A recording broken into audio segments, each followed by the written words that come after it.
On June 22, 2020, Sean Monterrosa sent a text message to his sisters that read, "Can you help me out by signing this petition?" It was a petition calling for justice for George Floyd. Less than an hour later, Sean was shot and killed while he was kneeling and had his hands up by Vallejo police officer Jarett Tonn, who shot through the windshield of an unmarked police car.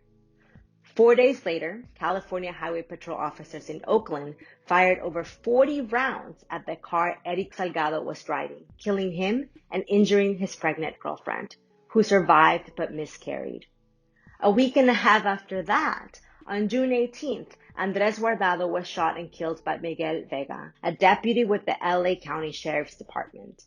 Andrés was running away when Vega opened fire, hitting Andrés 5 times in the back. No one has been held accountable for the killing of these 3 young Latinos at the hands of police. And here's the thing, Sean, Erik, and Andrés are sadly only 3 of the many, many Latinos who have been affected by police violence. While there is a severe lack of research and inadequate data collection on Latinos in the criminal justice system, we do know that at least 2,600 Latinos nationwide were killed by police between 2014 and early May 2021. In LA County alone, 491 Latinos have been killed since 2000. And this violence isn't something new. It has deep structural roots. From 1915 to 1920, up to 5,000 Mexicans, quote, innocent of any crime, but the one of being Mexican, were killed by Texas Rangers.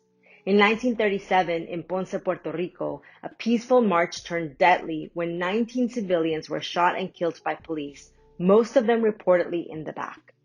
In 1918, in the town of Porvenir, Texas, 15 Mexican men and boys were abducted in the middle of the night, taken to a nearby hill overlooking a river, and shot by Texas Rangers from 3 feet away. All of them died. Without any proof, they were accused of being connected to a recent raid at a ranch. The specific agencies may have changed over the years, but racist attitudes and actions in law enforcement towards all Latinos have persisted. When we aren't aware of the pain of our past, we cannot know the magnitude of our fight. Today, we must tell the stories of those being killed at the hands of police. We must not allow their names to be forgotten because the erasure of these legacies of violence continue today, with the near lack of headlines and news coverage of police violence impacting Latinos. Saying their names is about taking action and joining hands with the Black community to say, enough. The Monterossa sisters wrote for Elle magazine, quote, that last text from Sean was a literal call to action.